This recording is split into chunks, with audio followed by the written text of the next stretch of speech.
जय श्री कृष्णा।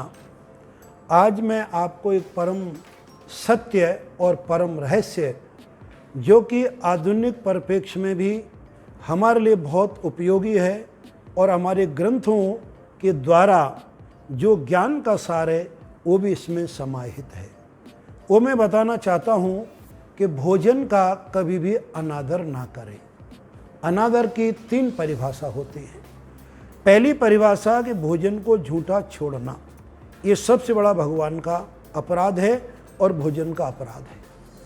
मनुस्मृति में लिखा है, ये शाम जनानाम उच्चिष्टम परित्यक्ति तेसाम दंडम अर्हसि। इसका अर्थ होता है कि जो व्यक्ति अपनी थाली में झूठा छोड़ते हैं उन्हें दंडों से पीटना चाहिए। तो पहला अन्न का अपमान भगवान का अपमान होता है कि तुम भोजन को झूठा छोड़ रहे हो। उतना लो जितना तुम आसानी से खा सको। हमने एक सूत्र भी बनाया, उसके लिए एक दोहा बनाया है, भोजन करो मन भर। जितना आपकी इच्छा उतना भोजन करो, कोई मना नहीं। भगवान के दरबार में कोई भूखा नहीं रहता है। भोजन करो मन भर, झूठा ना छोड़ो कण भर। इतना लेना थाली में और व्यर्थ न जाए नाली में। तो पहला अपमान है भोजन को झूठा छोड़ना। दूसरा अपमान है भोजन की निंदा करना, कि भोजन क्या बनाए, बेकार बनाए, ऐसा बनाए, तैसा बनाए, पता नहीं क्या क्या लोग अपनी नाना प्रकार की राग आलाप करते रहते हैं।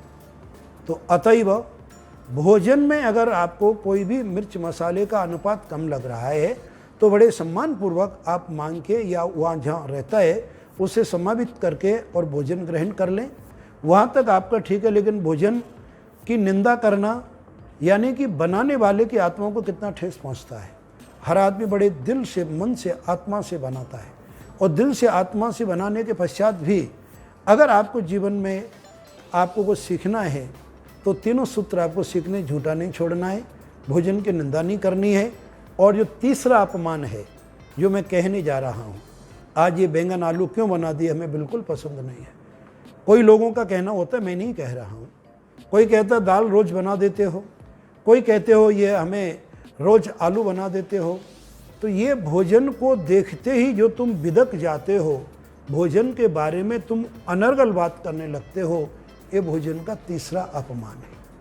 हमारे ग्रंथों का प्रमाण है कि भोजन का कण और सत्संग का क्षण एक एक मूल्यवान होता है।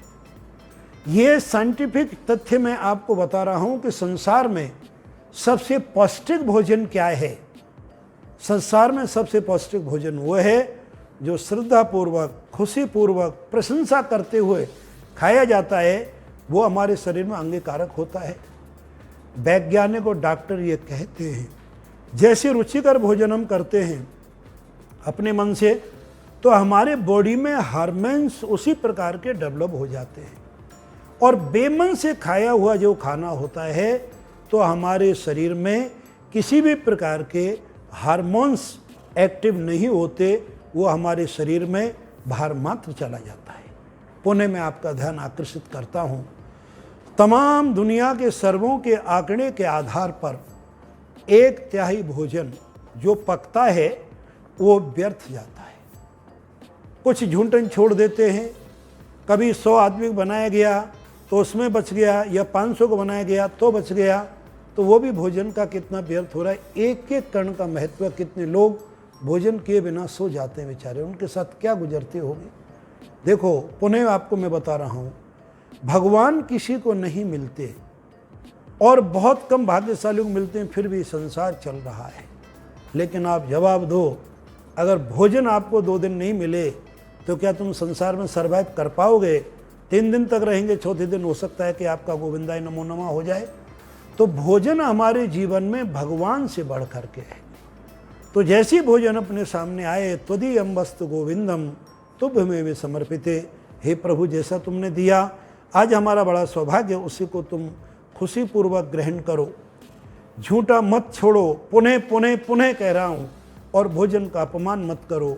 आपके जीवन में कितनी खुशियाँ आएंगी जो मैं कह नहीं सकता। इस दिव्य ज्ञान को ज़्यादा से ज़्यादा लोगों में मैं बांटना चाहता हूँ, यही आपसे मेरी अपेक्षा है। इस ज्ञान को अधिक से अधिक लोगों तक पहुँचाएँ ताकि सभी लोग सुखी हों। सर्वजन हिताय सर्वजन सुखाय सूत्र को और आप परिपूर्ण करें और हमारे इस वीडियो को आगे बढ़ाएं ताकि सब लोगों को छोटी छोटी ज्ञान की वार्ताएं पहुँचें और अन्न भगवान की कृपा बनी रहे। अन्नपूर्णे सदा पूर्णे शंकर प्राण वल्लभे ज्ञान वैराग्य सिद्ध्यर्थम भिक्षाम देहि च पार्वती। जय माँ अन्नपूर्णे।